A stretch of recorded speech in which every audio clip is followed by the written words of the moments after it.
You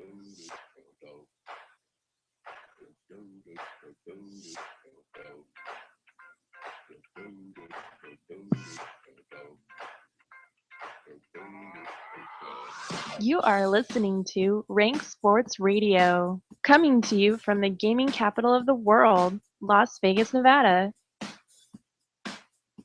To be part of the show, give us a call at 702-475-5WIN.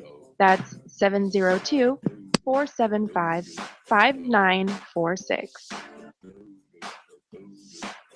Send us a tweet at Ranc Sports, that's RANC Sports, or send us an email at rsrshow@gmail.com.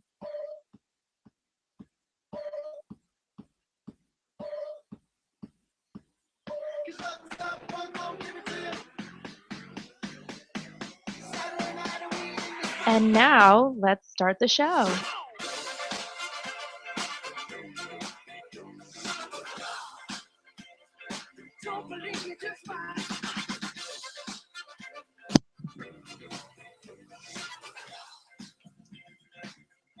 Yes, welcome into another episode of Ranc Sports Radio. I am your host, Aaron Crouch, sitting in a lovely studio here in Las Vegas, talking to my co-host, Dave, about to do a couple hours of radio. Dave, what's up, buddy? How are you doing on the East Coast? I know you guys are still getting pounded by a little snow, but sounds like, based on our conversations, it may be warming up a little bit on that side. Oh, yeah, nice day today. Probably nicer than out there in Vegas. I brisk 74 today. Went out, did a little yard work, and then came in and tried to see what was going on in the world of sports. Not too bad. Sounds good. As I look at the weather app here on my phone, it says, first of all, when you open up the weather app in Las Vegas, depending on what part you live in, the part I live in is actually classified as paradise, which I think seems kind of fitting given the fact that I love it out here. It's 75 and sunny, and it's supposed to climb into the 80s the next couple of days. So I don't know if you can really say the weather over there on the East Coast is better than out here in Las Vegas. Yeah, well, when you pull up the weather app for my area, it just says move. It says move to paradise. Well, we'll get there. Well, welcome everyone into Ranc Sports Radio. If you want to be a part of the show, give us a call, 702-475-5946. That's 702-475-5WIN. Or you can tweet the show at Ranc Sports, RANC Sports. We are brought to you by DraftPot.com and DraftKings.com, your daily sources for one-day fantasy sports leagues. We're also brought to you by FanBuild.com, your sports hybrid t-shirt destination. Visit them over at FanBuild.com. Use the promo code OVER50 and get $10 off when you spend $50 or more. Tell them the boys at Ranc Sports sent you. Dave, it is Sweet 16 time in the NCAA tournament. And, you know, given the fact that my bracket was pretty much lit on fire and torn to shit the first day, I feel a little happy that I salvaged myself in the weekend's games, and I ended up with 11 of 16 Sweet 16 teams. Now, given after the first day's games, I'm pretty impressed with myself. Even though I sit here in the Ranc Sports Tournament Challenge on ESPN, let's right about the middle of the pack, and you're sitting ahead of me by 30 points. I know you wanted to gloat a little bit, so I guess I'll give you that time right now, your little FaceTime. Oh, there's nothing to gloat about. Look, it happens to a lot of people. I mean, the first couple days is when we all take our long shots and our, Cinderellas, and we all look for that upset because we don't like a team or we do like a team or whatever. But when we start getting to serious basketball, like this weekend, I think everybody, wises up, and usually everyone has the majority of the teams that are in it. And if you look down the list, it's just like we talked about before. This tournament's all about coaching, and just look at the list of the coaches that are here in the Sweet 16. It's the coaches that you knew were going to be here, and we'll talk more about different teams and the different coaches. But yeah, it's the first few days it's just fun. You play around, but at the end of the day, I think everybody, as we get this narrowed down, ends up having pretty much the same sequence of teams, give or take one or two. So, well, but yeah, I will gloat a little bit that I'm kicking your ass. So I am a little embarrassed to say this, but looking at my tournament bracket on ESPN.com's Tournament Challenge, I have, after the first weekend, lost 3 of my 4 Final Four teams. Yeah. Including the guys I picked to be the champions in Iowa State. Thank you very much, Ames, Iowa. Appreciate that. Yeah, those were some colorful tweets I was getting all day Friday from you as you were slowly drowning Thursday and Friday.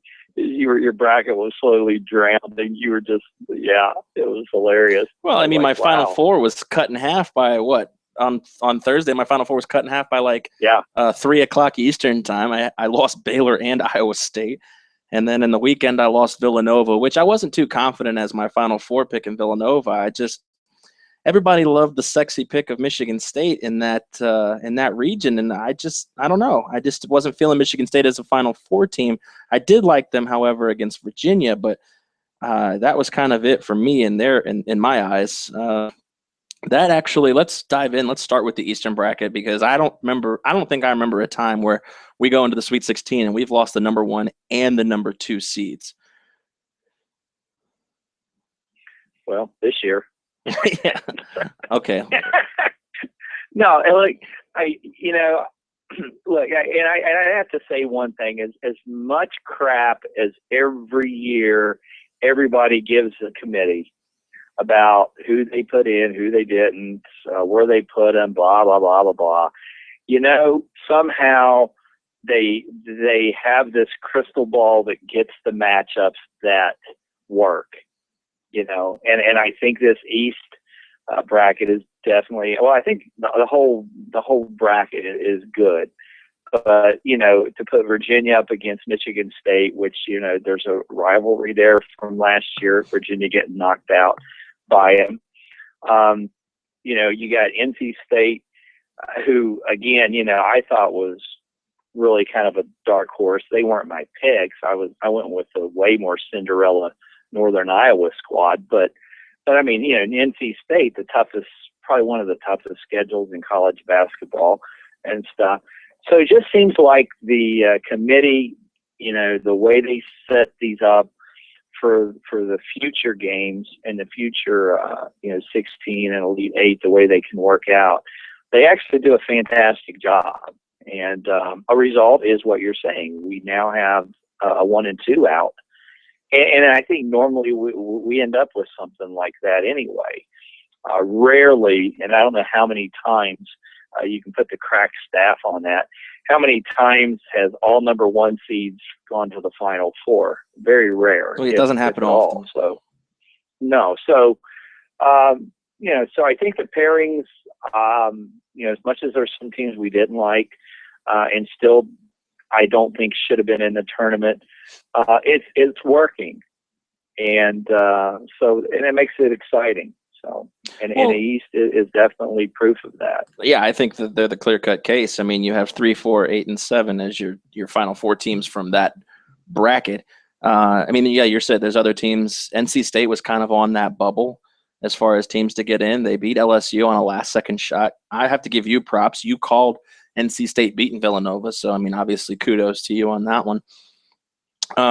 Looking at this bracket, I mean, you had Northern Iowa coming out of this bracket, and they just seemed like they were just physically dominated by Louisville this week, and they didn't really have any answers. Louisville stayed within that 8 to 10 point cushion the whole game. That let Patino full court press. Just I feel like Michigan State. Let's wipe the slate clean. Let's look at the 4 teams here. Michigan State's obviously the sexy, trendy pick, but I really like Louisville in the rest of this specific region. Getting NC State, it's an ACC opponent. They've faced them twice this year. And then, getting 2 teams that might beat each other up here in the Sweet 16 in Oklahoma and Michigan State. And Oklahoma's been the team that's, the Big 12 hasn't fared well. They're the only team that seems to be bucking that trend, but they've been known to give up leads late in games. So I don't know. I mean, what are your thoughts on Louisville kind of being a weird team this year? They dismissed their leading scorer. They really had no other scorers. They weren't really offensively, an offensive-minded team, but, it looks like they have a pretty easy road to get out of this region. Well, Louisville, to me, they started the season off really strong, top 5. I think they went as high as, was it 2 or 3? Something like that. At the beginning of the year. And then it just became a very inconsistent team. And then the team that you saw on the court last weekend, I watched that game, and I mean, they did everything right. They finally gelled. Now, again, it goes back to, okay, it's Rick Pitino, it's tournament coaching, it's getting your team prepared, for that one and done fight, for each step that you make. Which is a totally different mindset than just playing your games throughout, the regular season. But that Louisville team is not the Louisville team that played the last half of the season. So my concern would be on the Louisville side is that team going to show up again this weekend because of the inconsistency they've had. Now, on the other hand, Michigan State, again, kind of the opposite. They started out, with great expectations. They kind of faltered there, and then a strong finish. But now it's Izzo Rama time, and there is not a better coach. Did you get that trademarked than Tom Izzo. I'm going to trademark that. I think Izzo Rama. You're going to see it's Izzo Rama time, and I'm going to tell you now. Again, I think I watched that Michigan State game too against Virginia because I figured that was going to be one of the better matchups, and that was probably the best game they've played all year. But they've been ramping up to that.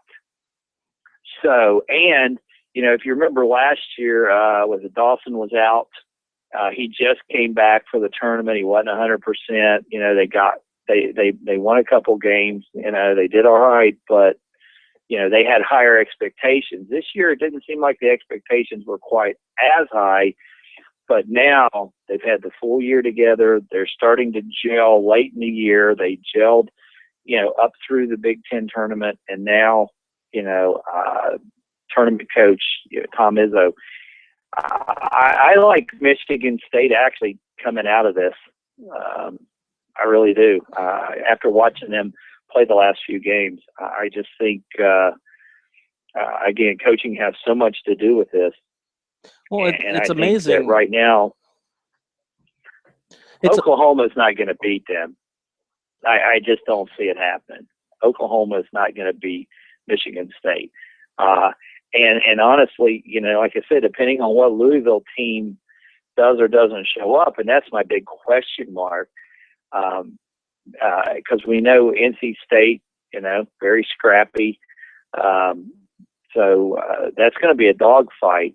So it's just, I think Michigan State's going to cruise this bracket, actually. Like we talked about the two coaches, Louisville, Pitino, Michigan State, Izzo Rama.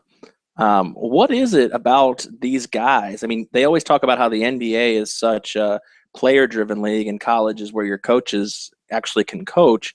What is it about these guys that can get these teams of 18 to 21-year-old kids to just wade the peaks and valleys of a season? Like you said, both of these teams started out pretty decently. They were high-ranked. They went through a very deep valley almost the entire season. Michigan State fell out of the rankings. Louisville fell almost, I think, down to like 18, 20. And both of them play in two of the toughest conferences in the Big Ten and the ACC. What is it about these guys? And there's some other coaches too, but we're talking about this bracket, that their ability to just, keep these guys even through the valleys, keep them hard, keep them working, keep them optimistic. And then when it comes down to this time, when you're one and done, you got guys like Valentine, Travis Trice, who has been relatively quiet all year, and in the two games this weekend showed up big time. I mean, I don't know what it is about these guys. I mean, Louisville lost their leading scorer to, multiple charges. And, Yeah. I mean, the thing is, I mean, I get it with Patino, defense never takes, never goes into slumps, but eventually you got to put points on the board. Well, I think what happens here is, regardless of the adversities, these guys never stop coaching, teaching, mentoring, and even through the rough times, I think they find a way for these young kids to believe, even though outcomes may not be. These coaches aren't the kind of beat you up type guys. It's learning experiences, and it's how they adjust from one game to the next, to overcome the adversities of the previous game. And then when you get to a tournament time, there's something magical about these guys that can just motivate these young kids, to just understand, the severity of one and done. And somehow they just, they set a tremendous game plan for whoever they're playing. And I guess it's just through the repetition throughout the year of, changing things up, making things better and stuff, that these kids are so used to it that they just believe. They believe their coach, and they believe that he's going to put them on the right track. That, with the pressure of one and done, I mean, these guys play at a level, so it's the only thing I can think of, that possibly, they can take a team that's just, you would thought, 4 weeks ago, wow, they're not going to, they'll be in the tournament, they're not going to be a factor. Now all of a sudden we're talking Final Four, so, these coaches, they're amazing, totally amazing what they can do with these young kids, and the way they can just gel them at the right moment. Yeah, I mean, it's almost like the Chip Kelly thing. The players don't matter; it's the schemes in the system. I mean, every year we have, teams like Michigan State, like last year, Louisville, that bracket of death that Wichita State had to go through. Louisville, the reason they gave that because Louisville was a 4 seed, and they're like, oh my God, Wichita State's never going to make it out of this bracket. Well, Wichita State never made it even to Louisville. I mean, it ended up being Kentucky out of that bracket. But that's the thing. I mean, you got teams like this. But I mean, I understand, the committee, doing what they have to do to create the matchups. But I mean, when we all looked at the seedings, I mean, you and I both, and I would agree with most of the public, thought that Michigan State was very highly underseeded, or I guess you would say overseeded. Sure. What would you say in that spot? They were seeded too low, I guess we should say. I mean, Yeah. They took Wisconsin in the Big Ten tournament to overtime. I mean, they were unfortunately unable to beat them in overtime, but I mean, this is what happens. We look at these brackets, we say, okay, where's Michigan State? Where's Louisville? Where's Duke? Where's UNC? Because Roy Williams is another guy, and the thing is, we'll move over to the West. Roy Williams is another guy that knows his way how to navigate through brackets. I think he's second all time, second behind Coach K in tournament wins. You got guys like that, who just know how to wade through a bracket, and then you got guys who he'll be facing tomorrow in Bo Ryan, who have actually statistically been a little bit of a disappointment in these tournaments. I mean, we'll move over to the West, talk about guys like Roy Williams versus Bo Ryan in the Wisconsin UNC matchup. And back to the coaches, I think a lot of these coaches, well, first of all, it's an unbelievable talent of theirs to understand the talent that they have and what their limitations are, and how to match those up against another opponent's talent and stuff. I think that is where, the amazement of all this, lies, as far as I'm concerned. And now I forgot your question. I was sitting here thinking of something else that, No, that's okay. There's lots of no real question. I was just kind of transitioning over into the West and talking about the 4 teams in the West. We have Wisconsin, UNC, Xavier, and Arizona. many people didn't expect Arizona to be coming out because I'm one of them. I thought Baylor was going to be the team to defeat them last round in the second or the third round, I guess they're calling it. But I think Xavier is a dark horse. Do I think they'll advance? No, I think Arizona is too strong of a team. What we were talking about is with guys like Sean Miller of Arizona and Roy Williams, statistically being this is tournament time, this is their time. Bo Ryan's kind of been on the opposite side, and I don't think he's been a 1 seed ever, if not in a very long while. Last year they were a 2 seed. We're talking about the hunter being the hunted, and Bo Ryan's had a little bit of a track record of being a little bit of a disappointment in these tournaments, and now where he's coming up against one of the coaches we just talked about in Roy Williams. Well, and honestly, I think the Wisconsin game last weekend, the second game was really they were down in that, and I think they were actually lucky to come out of that game ahead there at the end. I agree.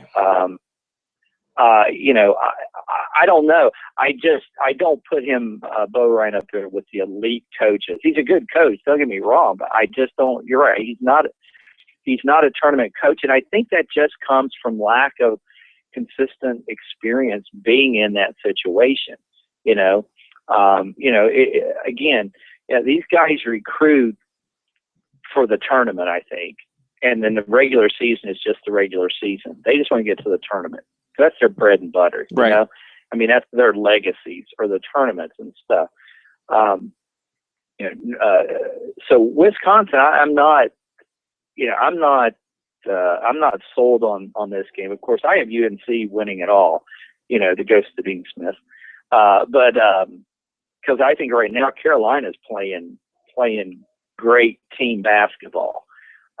They're very quick. They like to run. They can put a lot of points up on you and stuff. Wisconsin, they kind of play in spurts, and we saw that against Oregon. They just all of a sudden they go to sleep for a while, and I think they got hot at the right time, and Oregon couldn't freaking buy a basket at the end of that game. And then it was like they just kind of gave up for some reason in my mind. But the tournament, I like UNC. I think you're right, Arizona. I think Xavier's had their run, and I think it's going to end sort of brutally. In fact, I'll go out on the limb and say Xavier gets beat by 15 or more in this game. Arizona's just way too big and strong for them. So that sets up a good matchup. And, we thought all along the West was the hardest bracket. I think it's proven to be. So, this weekend will be kind of exciting to see actually who comes out of this. But, I see a North Carolina-Arizona matchup coming, and I would like to see North Carolina. Yeah, I mean, obviously, to protect the integrity of your bracket, you're going to obviously root for North Carolina. I have Wisconsin moving on, but you're right. The more and more I watch North Carolina play, the more and more I feel like they have the team that can almost do what they want with Wisconsin. And I think Oregon showed a little bit of a blueprint to defeat them. I think now, wiping the slate clean in my bracket, I think Arizona is going to be the team that comes out of this region.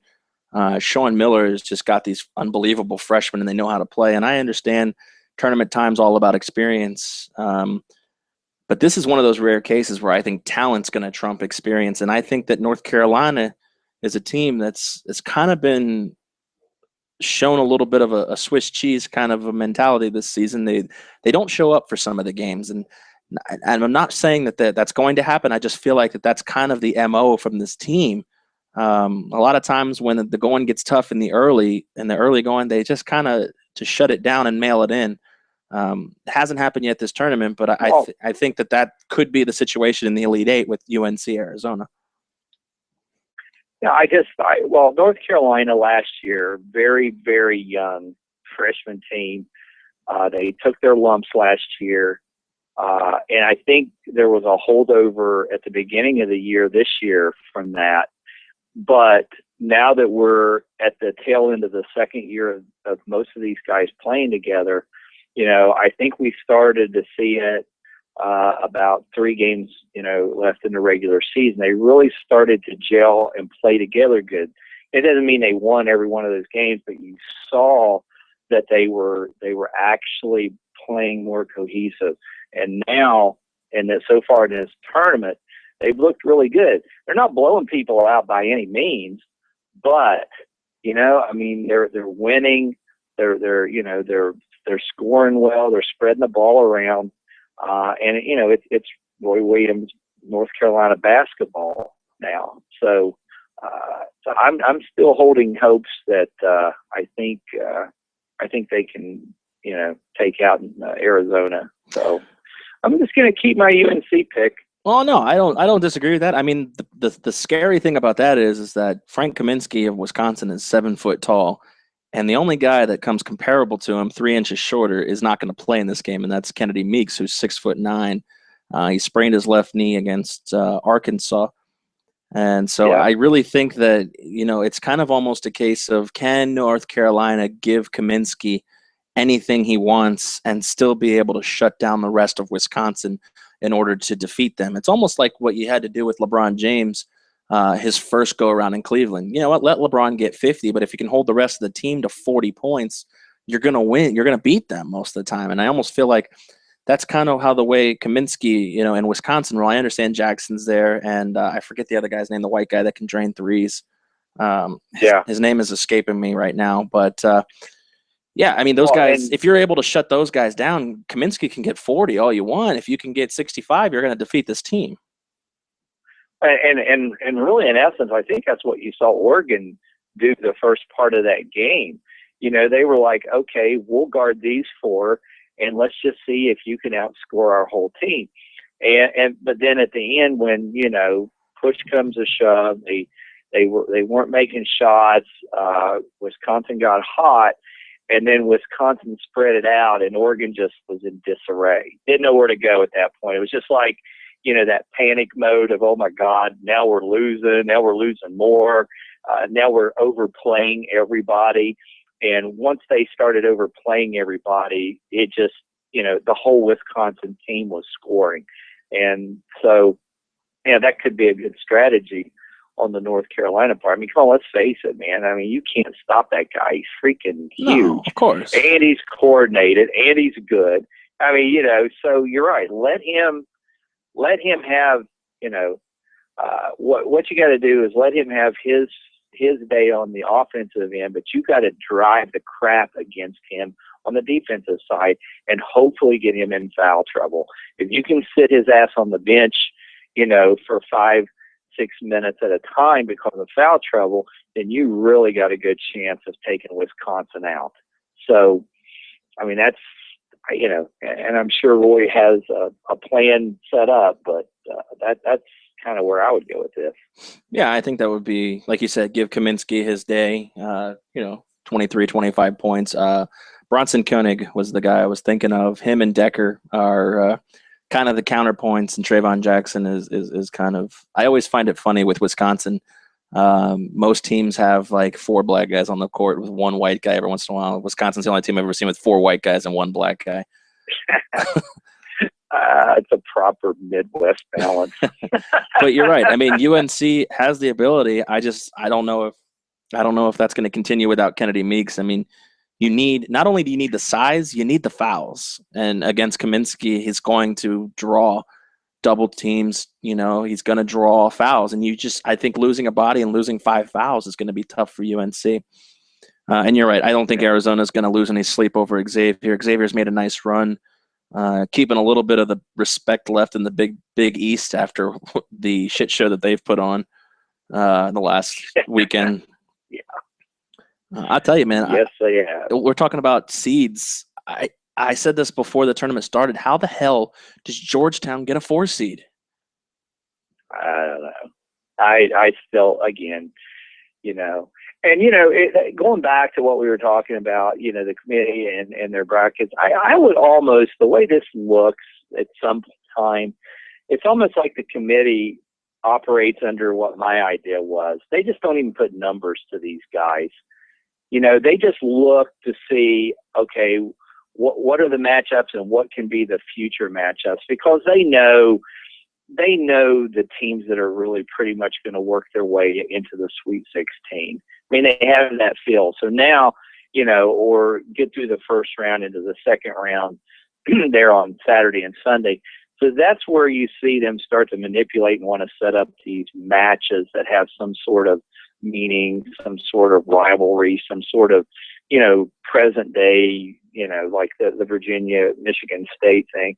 So, it's the way it looks. To me, I'm not even so sure that they really buy into the number system themselves, other than, okay, here's the number one seed in the whole tournament. Other than that, it's all about trying to create a bracket and a tournament that is as fair as it can be, but as appeasing as it can be as far as all the underlying storylines and stuff, that can develop. I mean, we'll get into the Midwest, but here again, you got freaking Kentucky and West Virginia, and West Virginia's knocked Kentucky off twice before in the tournament, as the dog. So, they look far enough ahead, I think, to want to figure out that, okay, these teams are going to get there and these are going to be the matchups we want, So, I'm not sure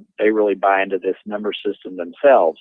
But when we look at it and we say Georgetown number 4 or UCLA, why are they in the tournament? And we look at the numbers, then it gives us something to bitch about.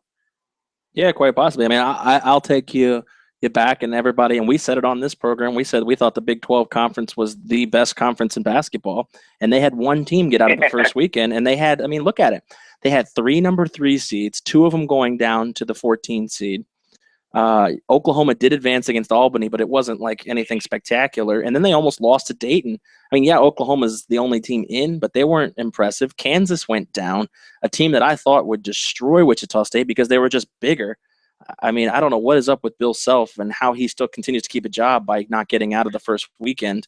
The Big 12. And therein lies right there a great example of what the committee did. They set up, hopefully, to get that Wichita State-Kansas matchup, because Bill Self has said in public many times he has no reason on earth to want to play Wichita State, and he would not ever sign off on the game, which causes that in-state, strife, bitterness, and stuff. Sure. So since he didn't want to do it, guess what? The committee did it for him, and now they wiped the floor with him like an ass. Yeah, and now he looks like an ass. Was Kansas the better team? Probably on paper, you would take Kansas 9 out of 10 times, but because of the history, the not wanting to play, the war of words and stuff, it boiled down to who wanted it worse. And well, we all know Wichita State's the one that's been wanting this game. And Bill Self and Kansas went out and played like it didn't matter. Well, guess what? It matters in a one-and-done tournament, dummy. Sure. Yeah, absolutely. Now you're going home. Yeah, you got your ass kicked. You're absolutely right. You look at these, and maybe what we thought was the strongest conference, maybe the committee thought maybe it's just more of everybody's kind of collectively mediocre, which makes them all look good because they had a few good wins out of conference for teams. But it almost looks like they set it up. 3 number 3 seeds, 2 of them go down. The other one almost goes down twice, for two games that they should never have had any sweat in. Obviously Baylor lost on the last second shot, but there's no reason that a team like Baylor should be in there with Georgia State should be in there with Baylor. And the same thing with UAB and Iowa State. The Big 12 has shown that the committee got it right. They put them in situations. I think that's exactly what it does. They take the numbers out of the seedings. They take the numbers out, and they look at the bracket as a whole, and they say, look, I think a team like Baylor is a little overrated. I think a team like Iowa State's getting a little too much love because of look at the streak they went on in the Big 12 tournament to ultimately win it. They had to come back in every single game. But us as the casual fan doesn't look at that. They look at, oh, my God, Big 12 champs. They beat so many teams ranked in the top 25 this year. But you know what? All it took was one team that was hungry for a shot, and both of those teams walked in and they didn't play for the logo on the front of the jersey. They played for themselves, and they got beat. And I think Oklahoma, you can say the same thing. They got lucky to walk out of those gyms with their head held high. And the Big 12 and the Big East have been a little bit of an embarrassment this year. Well, you got Oklahoma, you got West Virginia left out of the 12. So, and we know what West Virginia's task is, and Oklahoma too. I mean, I don't think Oklahoma's going to get past Michigan State. I really don't. And I mean, Oklahoma all year was another one of these hot and cold teams. So yeah, they were deserving to be in the tournament, a number 3 seed. I'm not so sure, but again, it's. You're right. I forgot about West Virginia being in the Big 12. That still hasn't registered yet with me. I still consider them they're still the Big East with me. But you're right. I was incorrect. 2 teams in West Virginia and Oklahoma. But I think. Come on, Huggy Bear got Big 12 Coach of the Year. And I think if you really break down that conference with the injuries, if Staten and Brown weren't injured, West Virginia might have been the best team in the Big 12. And for them to get a 5 seed, I thought that with the committee's bias on the fact that they may have thought that the Big 12, I'm putting words in their mouth, but they may have thought the Big 12 was weak. We all know about the dreaded 5-12 matchup, which, by the way, none of the 12s won this year. They may have set West Virginia up for a situation where, they were set up for a few upsets. I actually thought them losing to Maryland would have been an upset as well. Even though they were the higher seed, West Virginia has just proven that, like you said, Huggy Bear is able to get to about this point, and I think that Huggy Bear is able to defeat Calipari, and this may be the best shot. I think you talked about the Midwest. I don't think Kentucky. I think as you look at this in the Sweet 16 with the slates wiped clean, I think the Midwest is now the toughest bracket or toughest region. Excuse me. For any team, not just Kentucky. Even though Kentucky I consider head and shoulders talent wise above the rest of the field, I don't think this is the easiest region to get out of if you're Kentucky or any 1 seed. Well, when we started breaking down the brackets before the game started, and I told you, the big question mark was with West Virginia, with Staten and Brown coming back, were they going to be 100% and stuff? Now, they played Buffalo. They looked pretty good. They weren't 100% sharp, but they were good. They won. But they just made Maryland look stupid on the court. I agree. I mean, and if you look at all the categories that West Virginia team leads the country in, and again, they were averaging 19.5 turnovers a game, and they forced 22 or 23 turnovers on Maryland. I mean, Maryland just looked stupid out there in that game. I mean, I'm surprised the game was as close as it was score-wise, and that's really been the big Achilles heel for West Virginia is the defense is probably the best in the country, but sometimes the offense sputters, and they can't get the points on the board. So it's, the defense, in essence, does win the game. Sure. But so as far as the seeding goes, if you're looking at that, West Virginia was probably a hard team to seed because you didn't know with their two of their better players, being kind of question mark how they were going to play.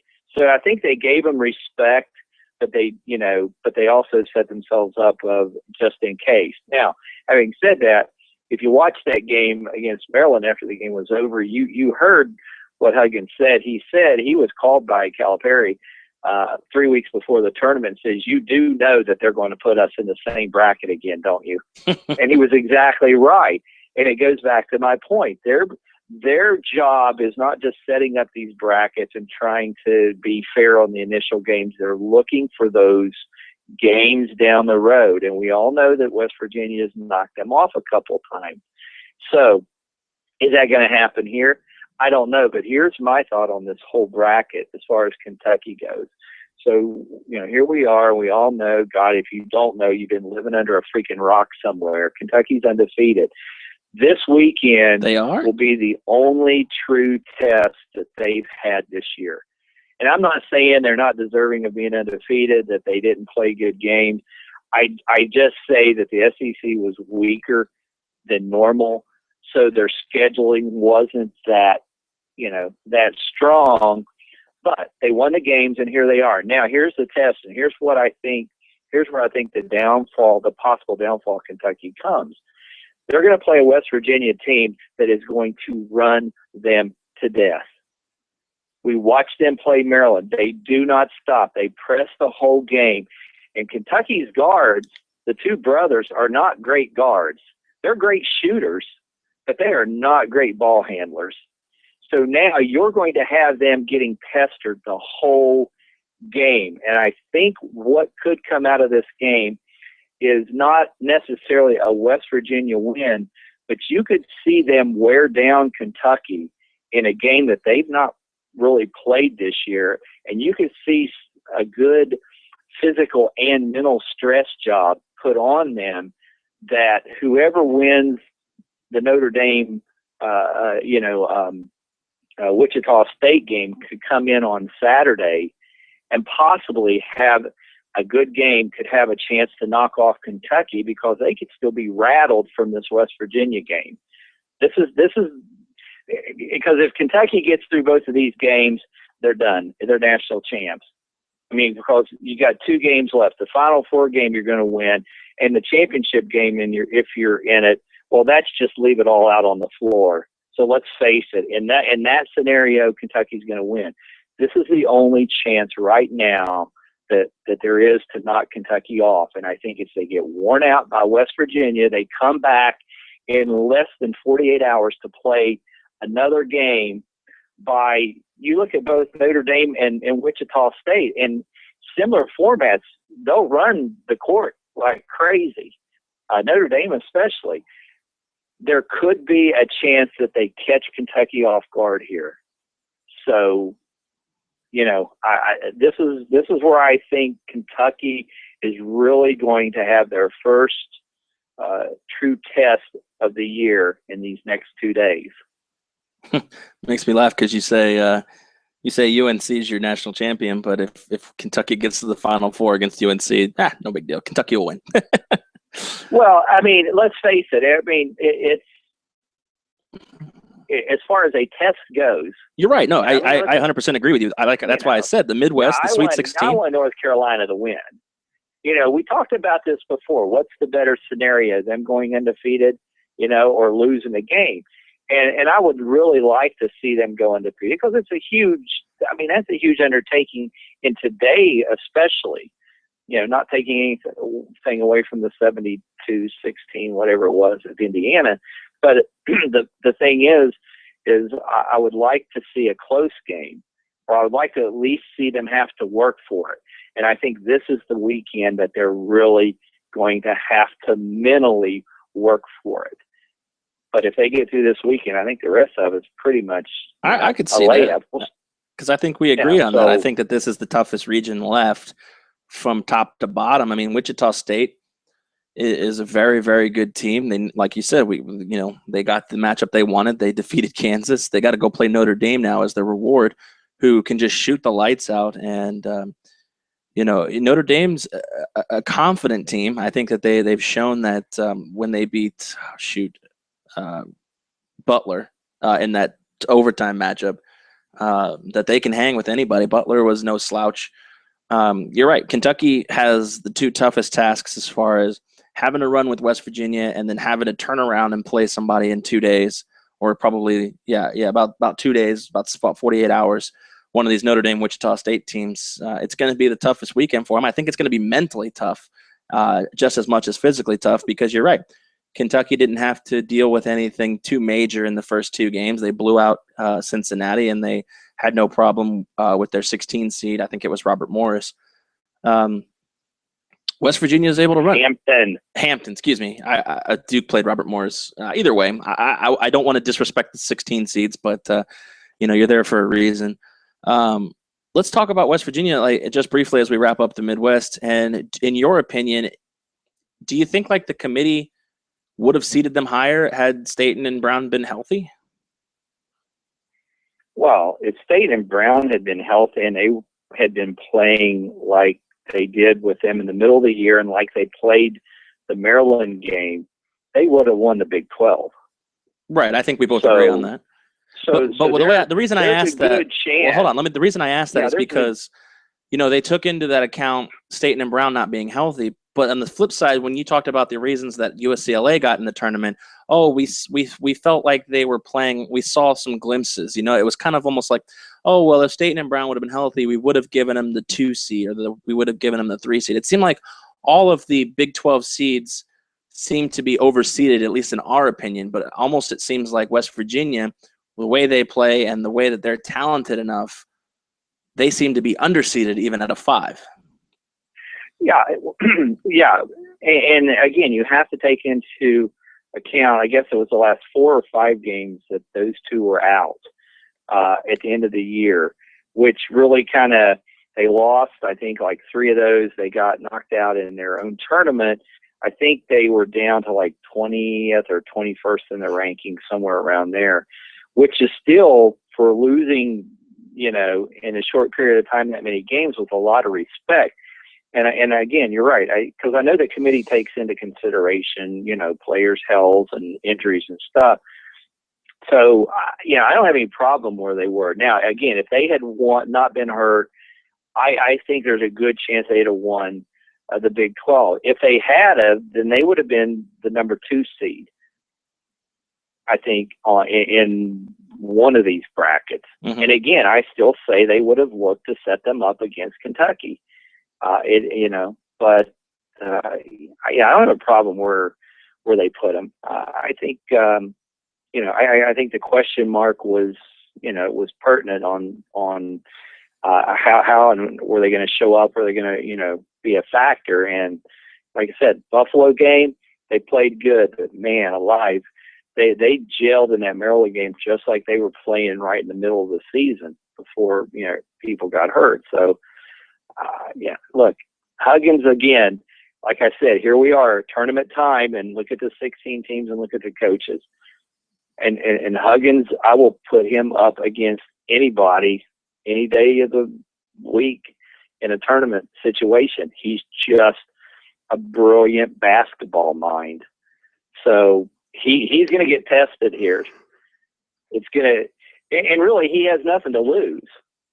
Well, he can lose the game, but he has nothing to lose here. So, he's not supposed to win this game. Like, you're absolutely right. Even though his track record shows that he is successful against Calipari, no one really expects West Virginia to win this game. Oh, and the odds makers have them. It was minus 13.5 the last time I saw it. I guess it's still probably around there. So they're actually giving West Virginia some respect, because if this game would have been without Staten in them, that spread would have been 18 or more. So, I think they're giving them some respect here. So it'll be interesting to see what Huggins does. If nothing else, it'll be entertaining to watch him on the sideline, because you gotta love Bob Huggins. I mean, this guy is he's fantastic. He just tells you what he thinks, and he doesn't really give a crap about anything, But at the end of the day, he is one of the top coaches in college basketball and can take crap and turn it into golden. And that's kind of what he's done with this team. It's just blue-collar team. That's all it is. Just hard-working, blue-collar team. And he said it himself the other day. He goes, until like the 3rd week of practice, he goes, I had no idea what I was going to do with these kids. He goes, this just sort of kind of came about, and we just ran with it. Now, how do you just run with it and end up with this quality of team and this scheme? I mean, we've not seen a team like this for a long time that just relentlessly runs and presses and stuff. I mean, you almost got to look back to the Running Rebels. I mean, but even then, nobody just presses a whole game like this. This is just crazy. So, yeah, a true test for him, but I think a bigger test for Kentucky because, let's face it, they have way more to lose in this than West Virginia does. So this will be the game to watch. This will be the fun game. Yeah, I believe so. And like you said, each step of the way, the pressure mounts more and more on University of Kentucky. This is Ranc Sports Radio. You are listening to us live. Tweet the show at Ranc Sports, RANC Sports, or 702-475-5946 if you want to call in. Let's move on to the region that really, it's four teams that don't like to do a lot of talking. And one of those, that's the South. And one of those teams is Duke, who is in the Sweet 16 after a couple of miserable tournament runs the last few years. You have Duke facing Utah, who's a quiet team that I thought, actually, I thought Utah's poised to make a pretty good run in this bracket. I still have them beating Duke and advancing.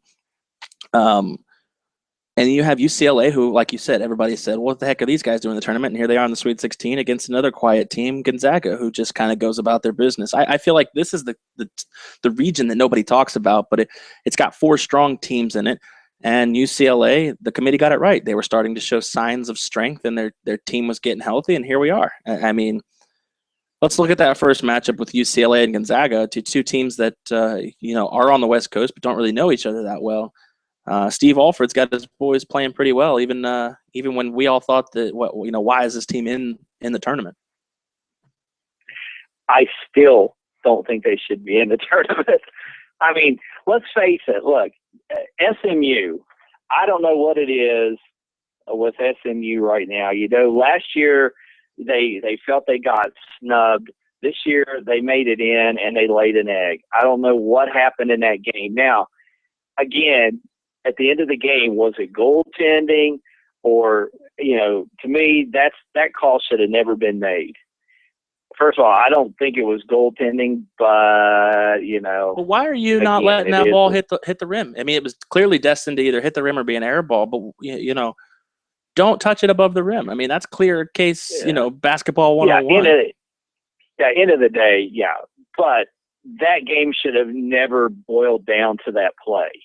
Sure. So I don't know what happened to SMU. I don't know. I was expecting actually a little bit more out of them, this year, having solidly gotten into the tournament. But, so UCLA, to me, gets a pass on that one. They got lucky.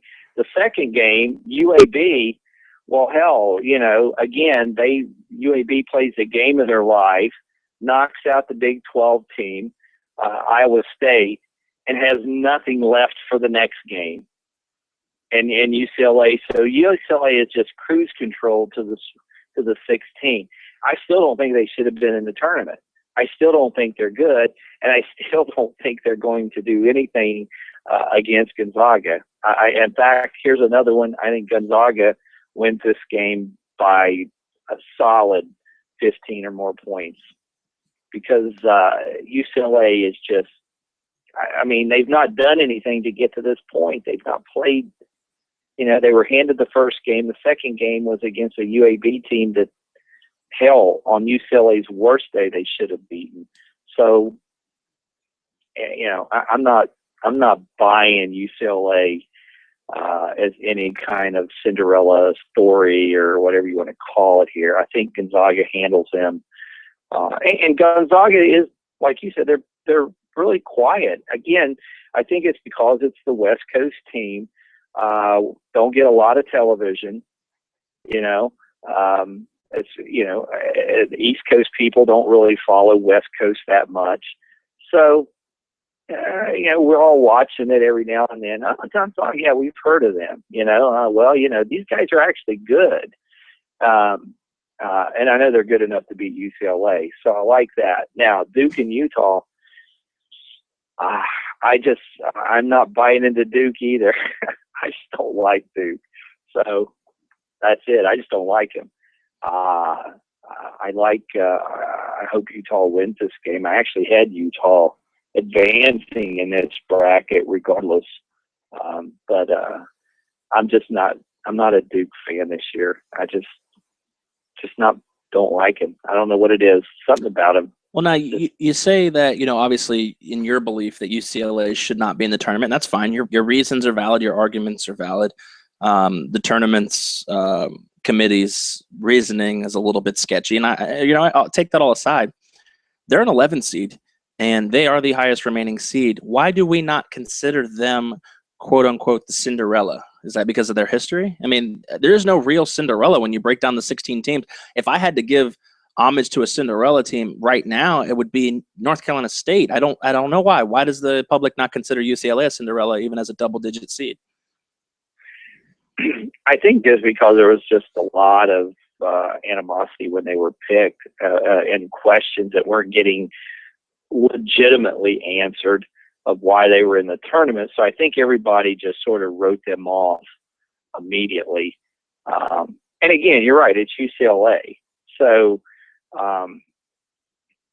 they're not going to be a Cinderella based on their history, but they're going to get into a tournament based on their history. So you see where I'm going with this? It's almost like a double standard, kind of. Totally a double standard. So yeah, people are not going to view them that way. They're going to say, well, shit, you're UCLA. If you're in the tournament, you should be here anyway. So, you're not doing anything great. I think that could be why. It's just history based, power conference, and stuff. So, you don't really see too many Cinderella power conference teams being tagged as a Cinderella story. This almost seems like another case of the committee almost setting it up to confirm their decision in making UCLA. I mean, yes, the bit of a weird goaltending call at the end, but we talked about how I thought the Big 12 kind of was put into positions to fail. And you look at it, yeah, UAB beat Baylor, or Iowa State, excuse me. And then UCLA was lucky to get by SMU. But then like you said, second round, they're given a 14 seed that they crush by 17 points. So now here we are, team that wasn't supposed to be in the tournament. And then the committee really couldn't give you an honest explanation as to why they put them in the tournament. But now they can say, well, look, they're in the Sweet 16. We made the right choice. Yeah, it's really weird because it looks like the South. It looks to me like the South is, and possibly the West, but the South. It looks like everybody's picks were all over the board in the South, but it looks like it's going to maybe end up being number 1 and number 2, playing in the Elite Eight, which is the way it should be. Which is, it's kind of funny how this is going to end up probably. Because we all try to pick the dark horses and stuff. But it looks like this bracket may, after all the jostling and conversation, end up being 1 and 2. Again, did the committee get it right in their weird way? I guess you can say, yeah, it's working. But UCLA doesn't come out of this bracket, and I'm hoping Utah does. And then out of those two, that could be a high-scoring game, Gonzaga and Utah. I mean, you're looking at a game in the 80s, possibly 90s there. I mean, both of these schools throw up some huge points, and that could be just for somebody that likes to watch a high-scoring game. That could be the game. So Duke, I'm just got nothing to say there. I thought they just their tournament. I thought they rolled over on the tournament. I thought they didn't deserve the number 1 seed. So I'm just not happy with that situation. Not their fault. Well, half of it is, but. I'm just not. Well, you're not gonna decline a number 1 seed even if you feel you don't deserve it. Well, no, of course they're not going to decline it. No thanks, I'll pass. Yeah. So. All right. Well, as we approach the top of the hour here, let me ask you this: wiping the slate clean, wiping your bracket clean, even though you still have a lot of it intact. You have the 16 teams here. You got to move them forward to the Elite Eight. Who do you have in your Elite Eight? If you look at the slate right now. Oh, if I wipe it clean. Yeah, don't look at your. It may still be the guys. Who would I like to have? Well, no. I'm saying, who do you think is advancing into the weekend, to Saturday and Sunday? Well, here's what I would like to see advancing into the Elite Eight. I would like to see. I think you'll see Kentucky. I think you'll see Notre Dame, UNC, Arizona. I think I really don't think Louisville is going to show up. I think you're going to see NC State come out against Michigan State and Utah and Gonzaga. All right. And then you want my winners out of that? No, just the Elite Eight, because then we'll. Okay. We'll We'll get the rest next week. All right. I think. All right. Well, the Elite Eight, the Final Four will be set by this weekend, so we'll talk about. I'm going to give you my Elite Eight, and then you can give me your Final Four based on who you think's in advance. I have them with you. I have Kentucky and Notre Dame out of the Midwest. I think that this is going to be those are going to be two tough games, and it wouldn't shock me if Wichita State beat Notre Dame. And I know it sounds crazy, but it wouldn't really shock me if West Virginia won. You know what? I'm gonna switch. I'm gonna go West Virginia and Notre Dame, and I'm gonna say Kentucky goes down. I'm gonna say Frazier goes down in the Sweet 16. I think Wisconsin advances to play Arizona. You have your 1-2 matchup in the West, and I'm with you. I think North Carolina State keeps on rolling, but I think they're going to face Oklahoma. I think Oklahoma is going to get out to a big lead, and then Lon Kruger is going to get on his guys to hold that damn lead. And then I think it's Utah versus Gonzaga, just like you in the Elite Eight. So I think our picks are a little similar. I'm going to take the dark horse, and I'm going to take West Virginia to upset Kentucky in the Midwest. Okay. Well,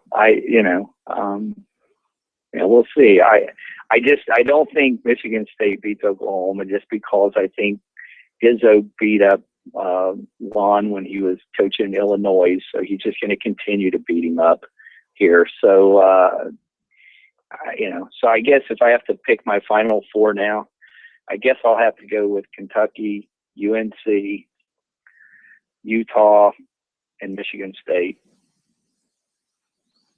Kentucky, UNC, Utah, and Michigan State. That's. I mean, I could see that. That's probably not too far off from your original bracket, anyway. So, I will tell you. Go ahead. I think a fun game would be to watch the high-powered, high-scoring Utah against the more methodical, slower defensive Michigan State. And see if defense does prevail. Does defense really win championships? That would be an interesting game to watch. I think two totally contrasting styles. Yeah. I have in my Final Four, as of wiping the slate clean, which my slate is pretty much clean because 3 of my Final Four teams. Because 3 are gone anyway. So, like I said, I had West Virginia beating Kentucky. I'm going to have West Virginia moving on and beating Notre Dame. So I have one Final Four team in West Virginia. I think Wisconsin's going to defeat North Carolina and then defeat Arizona, Wisconsin's Final Four team number 2. North Carolina State's magical run comes to the end. I think Oklahoma advances against Michigan State and also against North Carolina State is Final Four team number 3. And I think Utah defeats Gonzaga in a game that's going to be probably one of the most fun Elite Eights to watch this weekend. And so my Final Four, my new Final Four, my revised Final Four is West Virginia, Wisconsin, Oklahoma, and Utah.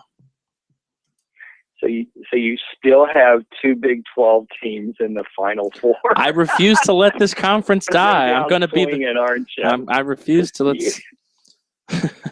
You are going to go down swinging, aren't you? You figure if you pick all 12 of them once, you're bound to get one of them right, huh? Yep. That's great. Look, for anybody out there that doesn't know, I am in West Virginia, so I would like to see West Virginia win. I'm not a really big fan of anything of West Virginia, but I do like Bob Huggins, and I do like this style of basketball that they're playing. And it would be a huge to be able to bring that here to the state. But again, I think this is going to be a fun game to watch, definitely, because even if they don't beat Kentucky, I think they're going to severely rattle them. And you remember, Kentucky, even though they went into a couple overtime games early in the season, that's regular season. That's how you always play tomorrow. You you get into one of those matches here and get rattled, and you really start to get dissected, and some of your weak points, start to surface. That's even if you win, that's a big mental question mark in your head for the next game, because in a tournament you're always expecting the next game to be harder than the previous game. So now, we got a nice fight going on. Philly and the Blackhawks. Well, it's because I sent a call down to Chicago saying, if you're going to get your ass kicked when I bet on you, at least fight. So. Well, it's Carcelo. He fights everybody. But yeah, I mean, I think there would be a little bit of more of a justification, not only for the Big 12 this year. I mean, the Big 12 obviously went after West Virginia for football, and that hasn't worked out. So I think the Big 12 basketball, West Virginia bringing potentially a national title or even a Final Four run to the table for West Virginia athletics to kind of almost justify the move. I mean, it almost makes me wonder if the Big 12 is starting to regret it, because they've made a lot of mentions about expanding in other teams, and West Virginia hasn't been the team that's kind of the Big 12 says, hey, look what we've brought in. West Virginia University, a staunch football program, a decent basketball program. West Virginia's basketball program has been far and away better than their football program. So I mean, it would be a nice little change of pace for West Virginia to bring a little bit of that accolade to the Big 12 and say, look, this is why you brought us here. Well, it would, but 2 years ago now, 3 years ago, when we went through all this restructuring and crap of all these conferences, and I think we said it even on a previous show that we did back then, that it just got out of hand. And you ended up with schools in conferences that they had no business in. The fans still are not happy with a lot of those results, and I can speak for the fans here. I mean, this is West Virginia. These people can't afford to travel to Texas for every freaking game. Texas, Oklahoma, Iowa, Kansas, So, in essence, what college did when they did all this is they took a lot of the games away from the fans. And I think, that's maybe hurt them. I think we've seen some attendance issues, especially in football. So, you're right. I mean, for whatever reason, money, prestige, they thought maybe added power. I don't know why, but West Virginia, right, the football program when they came in was high, but now, nah. So they've left it up to Huggins, and he's the one that has to toe the rope here to make it look like it was a good decision to keep him in the Big 12. But, come on, West Virginia in the Big 12, really? It's like, come on. Geographically, it made no sense whatsoever. So it just is what it is now. Money talks. You know how that is. Yeah, and absolutely. Like you said, I mean, maybe, but maybe the Big 12 may have made the wrong decision, but we said it just like Duke taking the number 1 seed, the A-Rod. Someone puts $250 million in your face, you're not going to be like, nah, I'm good. So, somebody dangles the Big 12 in your face, as West Virginia, you may not think you're ready, but you got to step up. I mean, I say the same thing as an alma mater of UCF. If Big 12, ACC, SEC came calling, we would get our tails handed to us for 3-4 years. But how do you say no to any of these conferences? You can't. You got to go. Well, look, the sports programs are just an extension of revenue. So you're right. They've got to take, the biggest shares that they can get. And, you got to do it. I was just sent a text. Maybe you can look this up real quick on Fox Sports. I'm trying to read it here. Kentucky versus West Virginia, the dumbest Sweet 16 game of all time. Oh, this ought to be interesting. Yeah. Go ahead, and I'm gonna scan this article real quick. Well, that was awesome. This is okay. This is great. You what this is reference to? This is fantastic. When they say dumbest, they're not talking about the matchup itself. They're talking about the state. People who lives in the state. Yeah, I figured that was what was coming. I just you still live there, so I didn't want to disrespect you. Hey, look, at the end of the day, no matter what team wins or what team loses or who wins the championship, and when the season's all over, both fans are going to go back to their tobacco chewing, camo wearing, gun toting, 4-wheel drive riding, trailer park living lives. And then when hunting season comes around, all's forgotten. So that's all I got to say. Oh my gosh. But as a West Virginia fan, I can make fun of Kentucky because nothing's funnier than a team who goes by the initials KY, which is a vaginal lubricant. So there you have it. The riveting insight that is go. West Virginia versus Kentucky rivalry. Well, we've picked our winners. We've picked our winners here on Rank Sports. Obviously, we have some interesting Final Fours in our new clean slate brackets.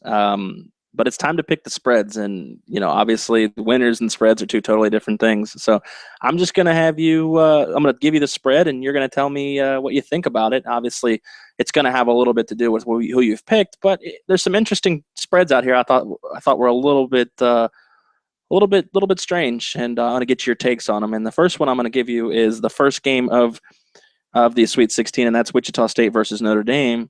Vegas has Wichita State as a 2-point favorite. I don't know. I think I like Notre Dame in that. Yeah, I agree with you too. I think we both have Notre Dame advancing, which you take Yeah, I take Notre Dame. Yeah, I agree. I mean, like I said, but I think that I still find that that's a very interesting spread, especially being a four seeds lower as a 7 seed being the favorite. It's an interesting proposition. I'm interested. I haven't looked to see where exactly the game is, but in the Midwest bracket, both of these teams aren't too far away from each other, so there can't really be that much home cooking. Let's look at the second matchup of the day, and that's Wisconsin and North Carolina. Obviously, you picked UNC. The spread is 6 points in this game in favor of Wisconsin. Even regardless that I picked UNC, I think you got to take UNC in the points. Yeah, I agree with you. I think UNC in the points is going to be a close game. Foul shots are going to be really what determines the end of this game, because I mean 6 isn't that crazy. I mean, if it's 1 to 2 possessions at the end and a couple fouls where North Carolina's not making shots, or at the it could get right around that 6-point line if Wisconsin's able to control the game. You talked about it earlier with the Kentucky West Virginia game at 13.5. What are your thoughts on that number? That's a little crazy. In my opinion, I think West Virginia obviously is going to win. So I'll ask you with the 13.5. If West Virginia holds Kentucky under 60, then West Virginia in the points. Yeah, I mean, that's the key. I feel like this spread is so very strange to me. I feel like even though I picked West Virginia to win, and if I had to give you a bet to rely on, I would say take the points. I feel like this is almost a situation where it's Kentucky in a rout or West Virginia wins. There's no real middle ground to me. I don't know. I know it sounds crazy thinking. I feel like Kentucky could wipe the floor with this team if they're able to withstand their running, or West Virginia could beat them if Kentucky's not able to counter what West Virginia is able to do. I don't know. I feel like the spread doesn't matter. I think it's either a blowout or a victory for West Virginia. Oh man, I know what you're saying, and that could be the scenario. I mean, I really don't know what to expect, because Kentucky's not faced anything like this year. I mean, they faced some good teams, but pretty much they all play basketball similar. This style there's no one else playing this style. And like I said, this is going to be the full game. They're going to be tested, pushed, run, harassed.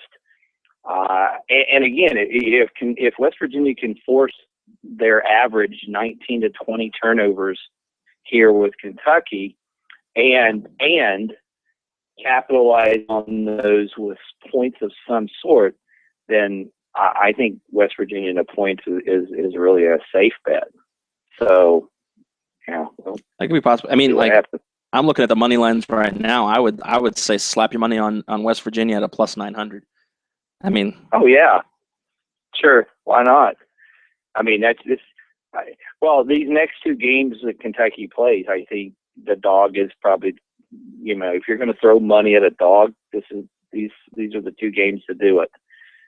Because the dogs are going to get such high numbers, and given, what I had said earlier about the chance of them getting so mentally beat up this first game, that the second game they play this weekend could be the decisive game. Oh yeah, I would throw money at the dog in both of these games. And then after that, it's all bets off. Yeah. And the final game on Thursday, which is Arizona and Xavier in Los Angeles. Arizona's a 10.5-point favorite. Before we get to the spread, what are your thoughts being on the East Coast of a game that starts at 10:15 at night, even on a Thursday? I probably won't be watching the second half of that. Honestly, not only will I not probably be watching the second half, there'll probably be no need to watch the second half of that game. So you think Arizona will just roll to the 10.5?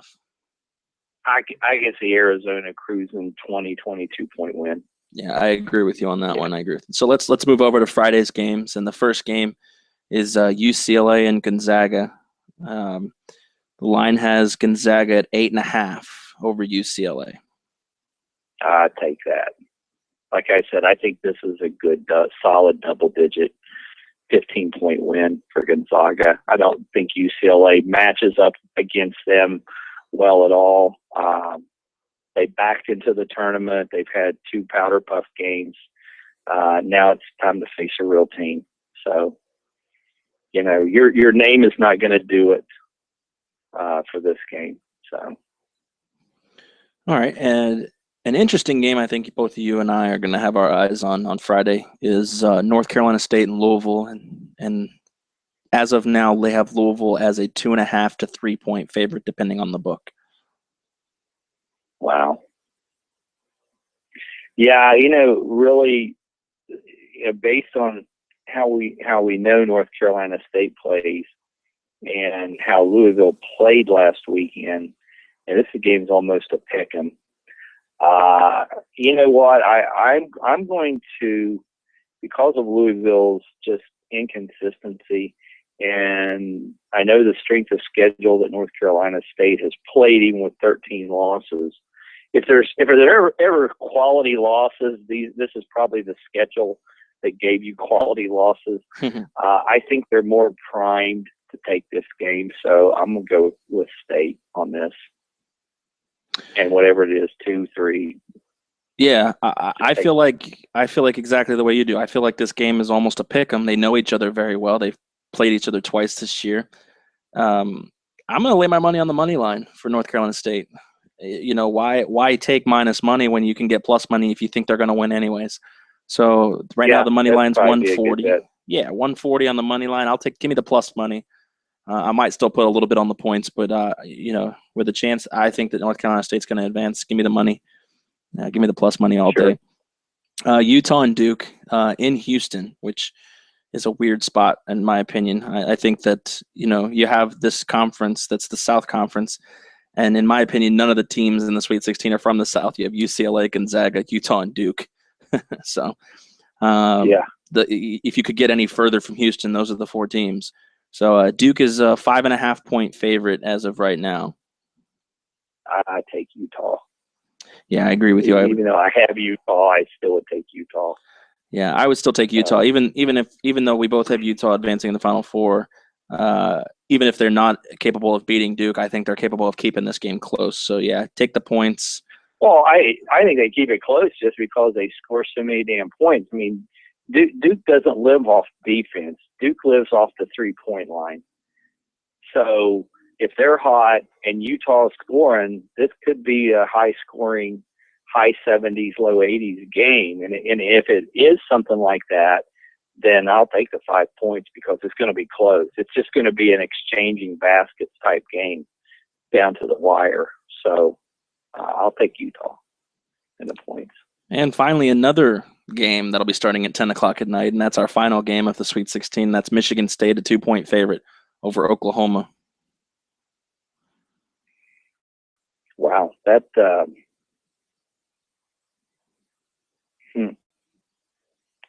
2 points. That's a pick. And what's just the money line on that? Michigan State is -135. Oklahoma is getting +115. They're getting 15 cents on the So this is pretty much a pick 'em game. essentially. I just have to go with Michigan State. Either way, you know, whether you're So getting you don't give them the couple points. or- You're just going to take the money line outright. Yeah, because this could be a down to the wire game.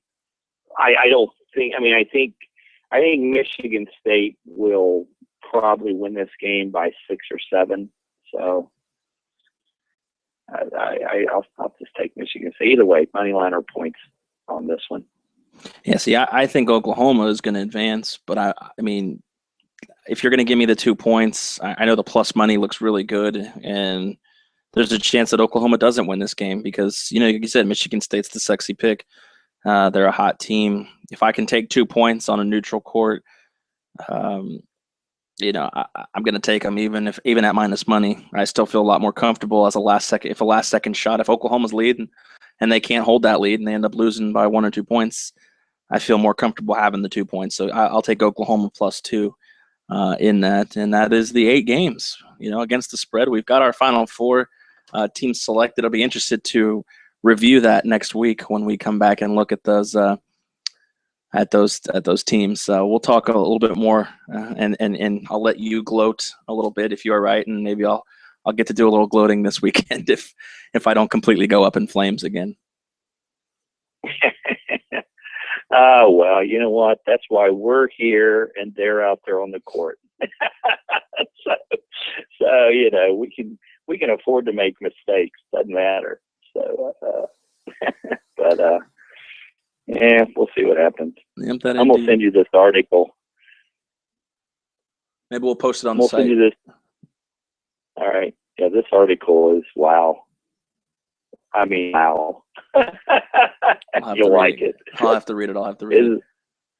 Yeah. So maybe we can discuss this article.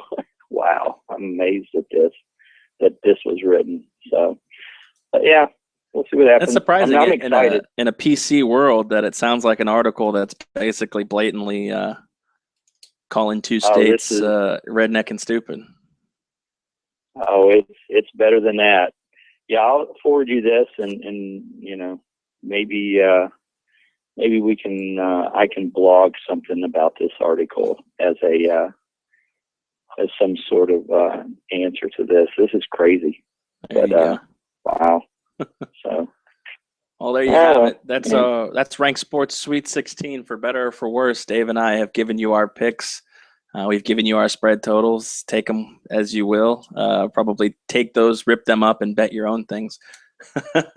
But we do have a few minutes left here in the show, Dave. What were your thoughts? I know that you're an MMA guy. What were your thoughts here as we wrap up the show on Brock Lesnar basically not coming back to the MMA when, you know, he had in signing the extension to go back to the, what is it, WWF or WWE? Yeah. I actually watched that this morning, and I'm still laughing over ESPN's coverage of this and how all day long it's been a topic on their bottom ticker that Brock Lesnar comes out and says, no, he will not be going back to the UFC. And I don't think he'll ever go back. I think it's just physically he can't, just physically from the issues he's had, with the diverticulitis and the colon issues. He just can't take that kind of punishment. But in the reporting of that, the way it was reported was, Brock Lesnar is not going to sign with the UFC. He just signed a 1-year extension with the WWE. Now, what cracks me up about that is that we're mixing apples and oranges here. It's just so ridiculous. Like ESPN, he signed an extension with this other team or this other sport. It's not a sport. He's a freaking actor. He signed an extension like Susan Lucci signed an extension to be on Days of Our Lives. I'm like, really? I'm like, seriously? You put this on a sports channel? Why didn't you just say Brock Lesnar will not sign with the UFC and leave it at that? But to go on pick any sports player out there who signs an extension with a real sports team, not an entertainment / made up fake type of show. It was just hilarious when I read that this morning, and I took a double take because it went across the bottom, and I read it, and I'm like, I didn't expect him to go in the UFC, but then when I read the second part of it, I'm like, wait a minute, did they really put that on there? So yeah, sure they sure did. So news flash to ESPN: wrestling is not real. It's a show. It's fake. You can't bet on it in Vegas. It's a setup. It's not a sport. It's a freaking show. It's like Tom Cruise signing another movie deal. It's got nothing to do with sports. So that cracked me up. But yeah, that would be an interesting take. That would be an interesting take. If you think that the WWE was available to bet as far as sports, even knowing that it's a storyline and set up, do you think millions of idiots would still come here and lay down money on it? Oh, hell yes. Oh, are you kidding? People bet on, look, I used to, me, I used to be a habitual gambler. There was a time where I bet every day. Now, let me tell you, there's not always something to bet on every day. So I was betting on things like what movies were going to be selected to be Oscar nominees, what actors. I was betting on stuff that was just so nonsense. So, oh yeah, it doesn't matter.